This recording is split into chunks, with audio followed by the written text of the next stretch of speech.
Jumpa lagi di channel saya. Ya, kali ini saya akan menjelaskan tentang Adobe Lightroom ya, atau juga Adobe Photoshop Lightroom. Ya, ini fungsinya lebih khusus untuk mengolah foto ya, dibandingkan kalau Photoshop itu lebih dalam lagi ya, bisa digital imaging ya. Kalau Photoshop, kalau Lightroom ini khusus untuk editing fotografi. Ya, jadi tidak bisa kolase, cropping, gabungan foto 1-2 itu tidak bisa di Lightroom. Oke, next. Ya, ini tampilan utama dari Lightroom ya. Tampilan utama. Nah, di atas ini ada beberapa tombol bagiannya. Nggak saya jelaskan semua karena yang penting intinya saja. 2 utama ya. Yang saya jelaskan video ini yaitu library dan develop. Library ini kalau diterjemahkan itu perpustakaan ya, jadi kumpulan dari foto-foto. Oke, pertama kita akan mengimport gambar. Iya.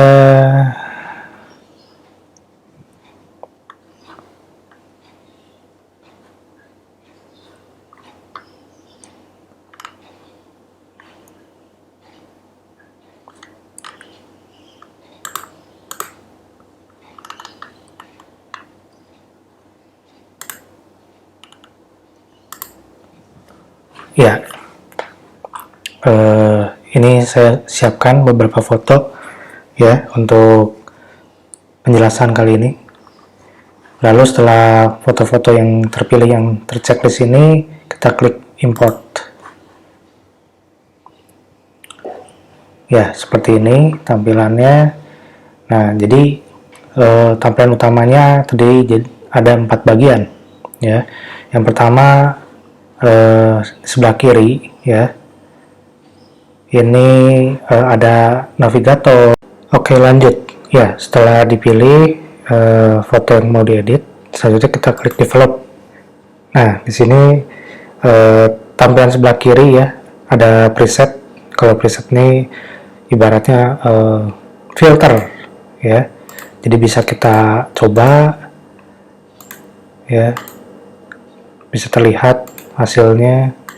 Ini sudah bawaan dari program Lightroom-nya, banyak sekali ya, jadi bawahnya juga sudah menarik, sudah bagus.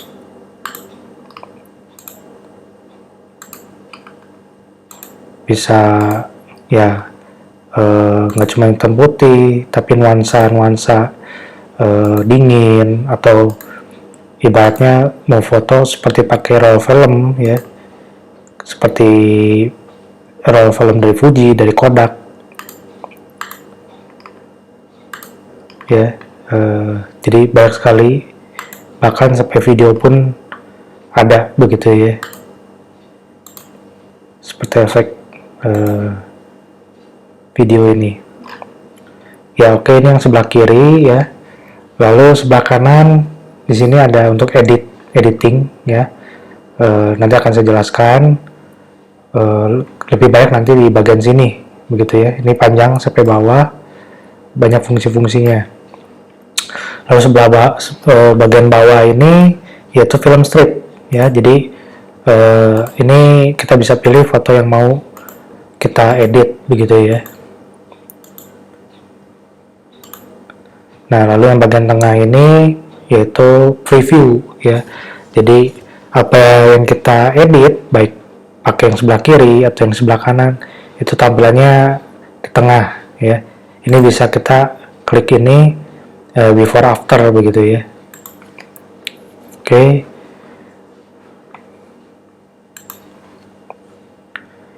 Ya, lanjut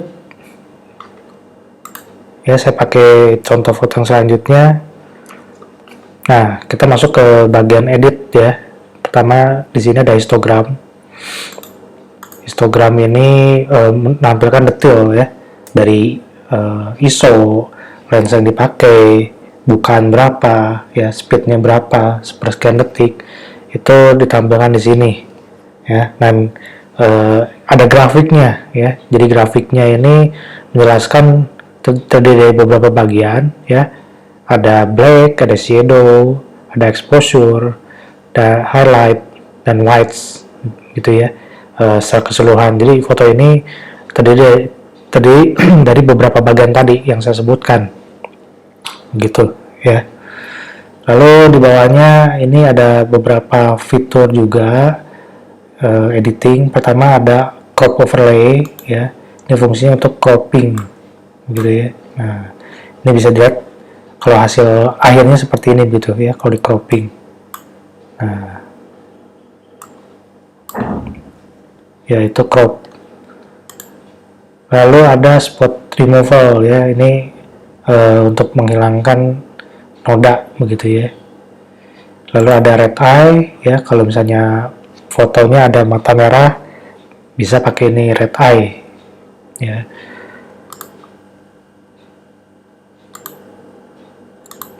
Oke, masuk ke bagian utama ya, edit. Nah, di sini ada bagian temp atau temperatur ya.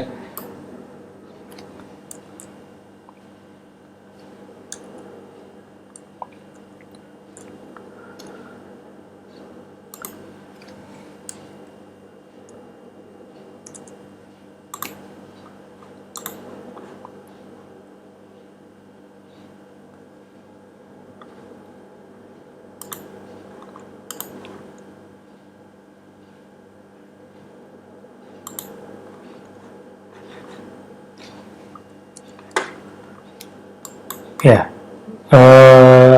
semakin kanan itu suhunya semakin panas, gitu. Jadi lebih cenderung ke kuning. Sebaliknya semakin kiri semakin dingin atau semakin biru. Ya, itu bagian temp. Lalu tint ini nuansa ya, lebih ke kanan dia akan semakin magenta, ke kiri semakin hijau, begitu ya. Jadi ini kita bisa mainkan mood ya.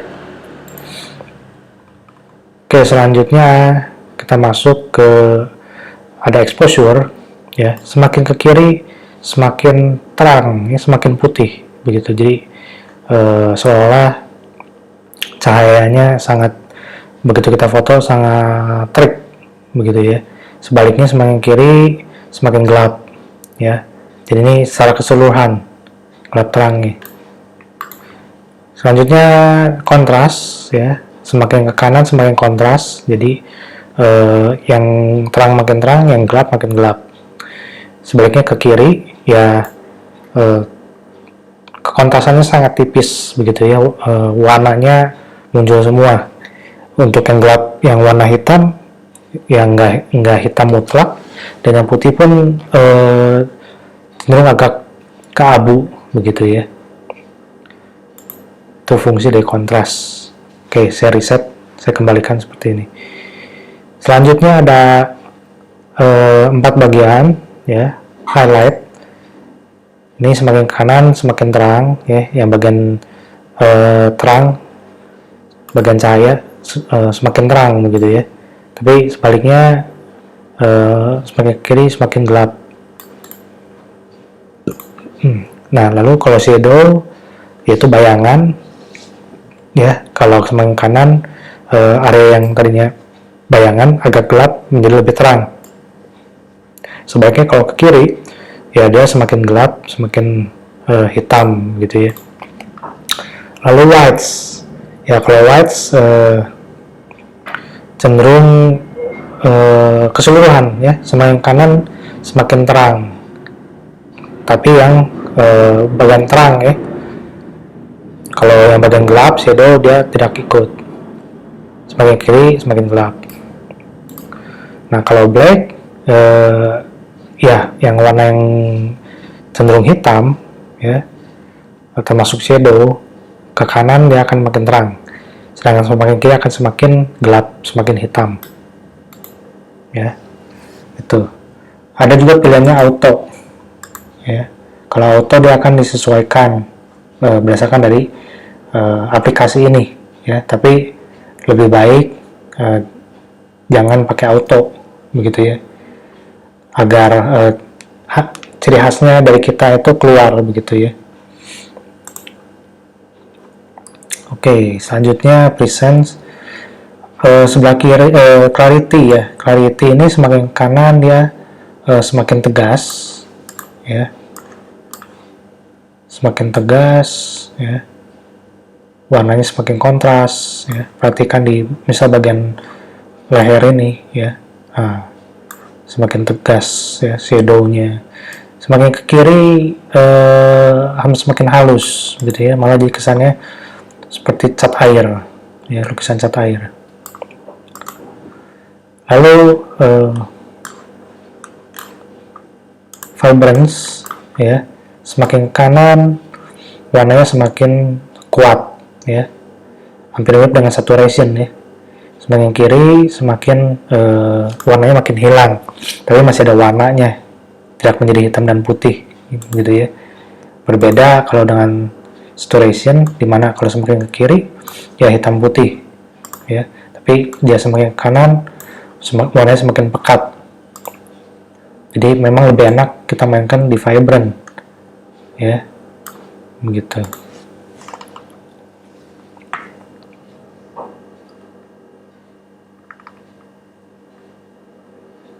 Ya oke, lanjut. Selanjutnya yaitu tone curve ya. Sini tone curve sebenarnya hampir mirip dengan bagian sini ya, highlight, shadow, white dan black. Hanya saja ini berupa diagram, dimana yang paling atas ini yaitu highlight, tengah midtone, dan paling kiri bawah ini shadow ya. Jadi bisa kita mainkan seperti ini ya, bisa langsung terlihat di layar preview. Ini untuk shadow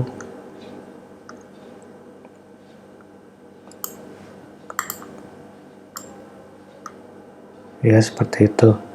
Nah, juga kita bisa menambahkan titik ya, agar hasilnya berbeda ya. Nah, di sini misalnya di area tengah midtone ini bisa saya mainkan begini, lebih landai ya, landai naik atau landai turun. Kalau naik berarti lebih terang ya, sedangkan kalau ke bawah ini jauh lebih gelap ya, semakin ke bawah otomatis semakin gelap.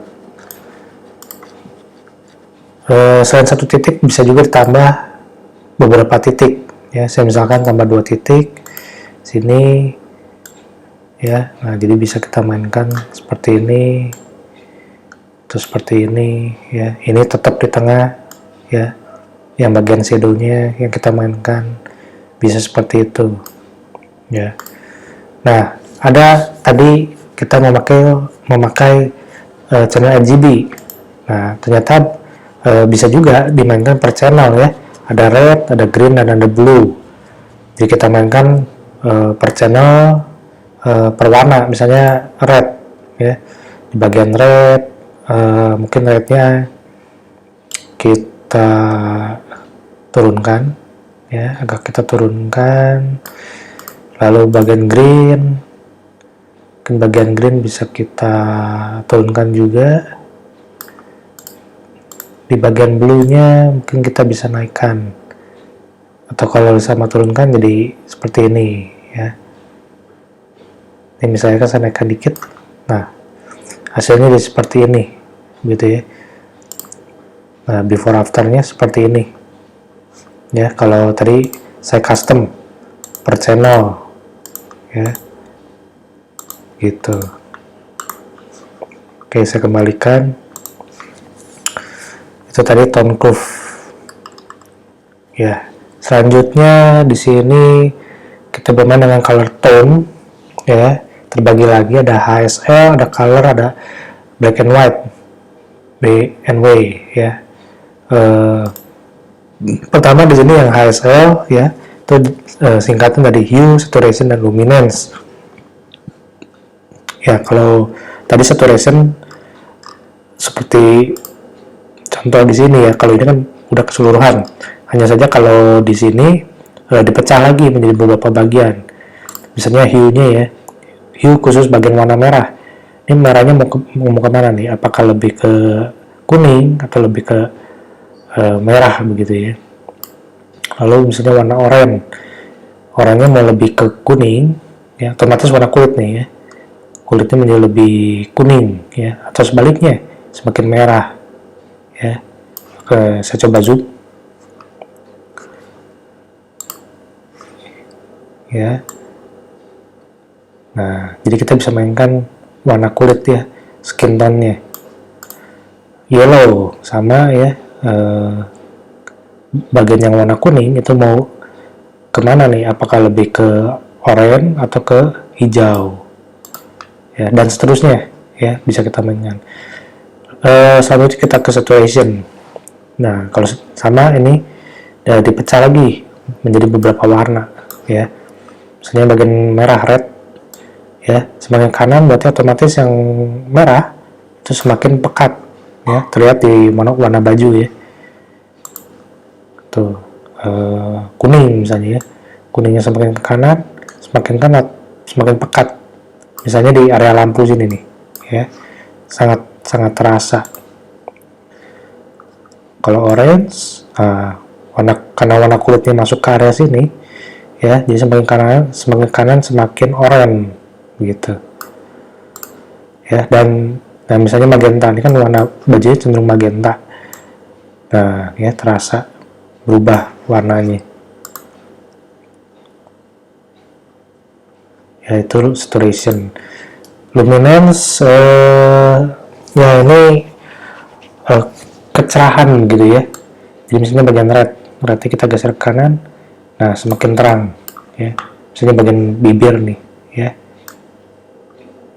ya terasa yang bagian warna merah semakin ke kiri semakin gelap, semakin kanan semakin terang ya, seperti di warna lipstick di bibir begitu.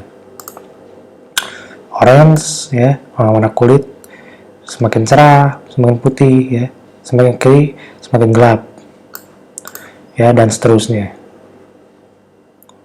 ya. Ini bagian HSL ya, jadi sangat menarik kalau kita mau main warna di sini. Selanjutnya color. Nah ini juga sama, kalau ini per warnanya justru ya, misalnya red. Nah rednya terbagi lagi, mau kita mainin hue-nya ya, saturation-nya, luminance-nya, kecerahannya ya. Jadi per warna baru dibagi ya, berbeda dengan HSL dimana bagian apa dulu, misalnya saturation baru per warna begitu ya. Nah kalau bandnya ya sudah jelas, ini black and white, hanya saja masih bisa kita mainkan begitu ya. Misalnya tadinya aslinya warna merahnya lebih apa nih, lebih terang atau lebih gelap begitu ya.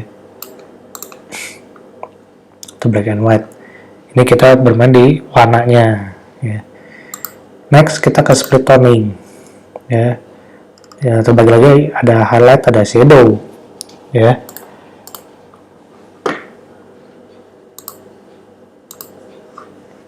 Saya ambil contoh foto selanjutnya ya, misalnya di highlight ya, hue-nya nah seperti ini ya. Jadi saturasinya mau sekuat apa, lalu warnanya ya mau cenderung kemana nih gitu ya.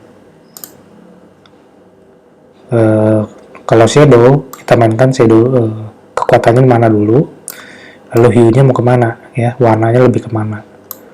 Ini kita bisa mix ya, balance-nya lebih mau kemana nih begitu ya.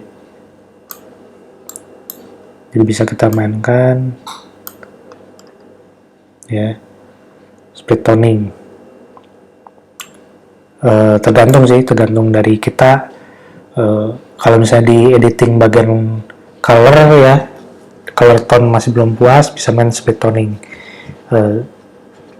Ya mungkin di luar sana banyak yang bermain di split toning. Kalau saya sendiri tidak pernah memakai split toning sih ya. Saya reset. Selanjutnya detail ya. Nah detail ini lebih ngomongin misalnya penajaman ya, sharpening dan noise reduction ya. Pertama sharpening ya, ini artinya jadi lebih tajam. Ini akan saya zoom ya. Ya ini sudah sebenarnya udah tajam gitu ya warnanya. Nah misalnya saya cari foto ini ya. Nah ya misalnya semakin ke kanan semakin tajam ya, tapi otomatis semakin noise begitu ya. Bisa dilihat bintik-bintik begitu kan, noise ya.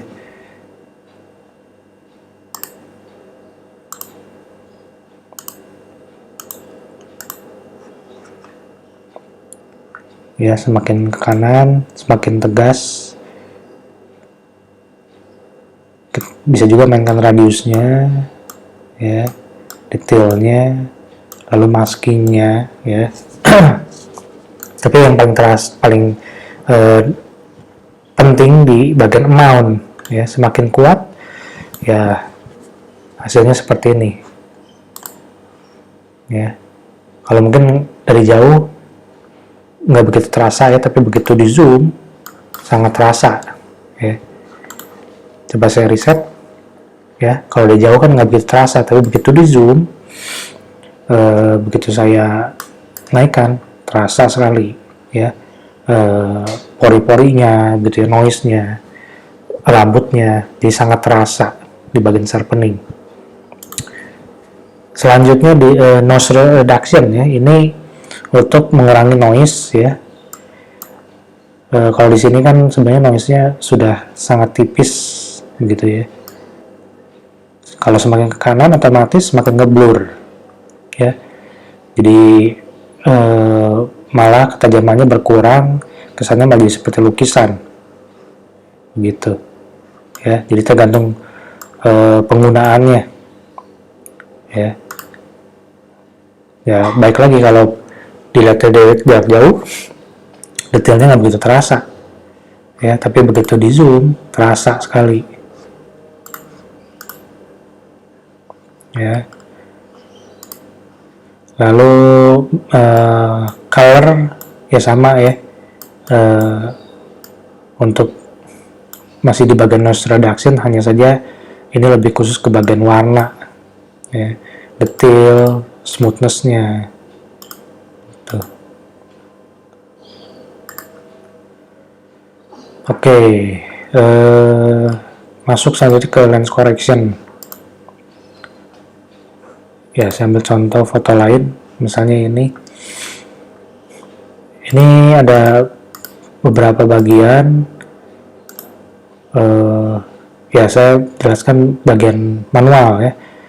Jadi begitu kita arahin ke sini, perhatikan di bagian preview dia ada kotak-kotak begitu ya. Ini kita bisa mainkan distorsinya. Nah seperti ini ya, jadi lebih cembung atau cekung ya, seperti itu. Nah sama vertikal ya, kita mainkan vertikal ya, distorsi juga sama, bagian horizontal juga ya, jadi mau efek seperti 3D ya secara vertikal. Lalu rotate ya, ini berputar, kalau mau diputar gimana ya mungkin setelah diputar baiknya sih di cropping lagi karena ini ada bagian putih begitu ya. Scale ya, ini seperti zoom, ini pixelnya tetap, hanya saja skalanya begitu ya, zoom in atau zoom out. Lalu aspek ya, ini distorsi juga ya, jadi lebih lebar atau jadi lebih pipih begitu.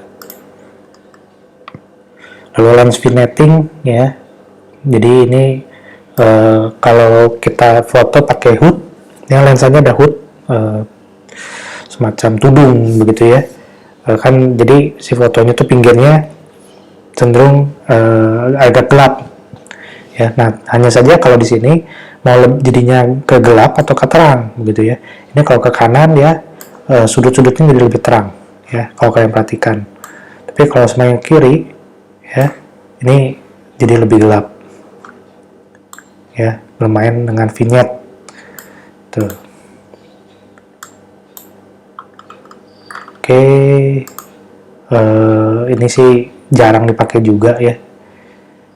Ya, profile color juga. Ya ini kalau mau diedit yang lebih, tapi jarang juga dipakai sih, gitu ya. Lebih penting di bagian sini manual, ya, di lens correction. Selanjutnya ada efek, ya, nggak banyak. Misalnya ini post crop, ya. Jadi, nah, hampir sama seperti tadi di lens vignetting ya. Hanya saja kalau ini, nah, lebih keseluruhan ya, setiap sudutnya dia lebih terasa begitu ya. Nah, ke kiri makin gelap, kanan sudut-sudutnya putih. Jadi seperti efek dreamy atau mimpi ya. Lalu midpointnya ini bisa kita mainkan, roundness-nya, kebulatannya ya, fadernya, transisinya, nah, jadi lebih halus ya. Sangat menarik sekali bermain di sini. Lalu grain, kalau grain ini dikasih efek seperti noise, nah seperti ini ya. Ya tergantung foto sih, nggak semuanya cocok begitu ya kasih grain ini. Lalu kamera calibration, ini juga sebenarnya jarang diutak-atik lah ya. Ini mau kita mainkan gimana shadownya, warnanya, seperti yang tadi basic editing ya.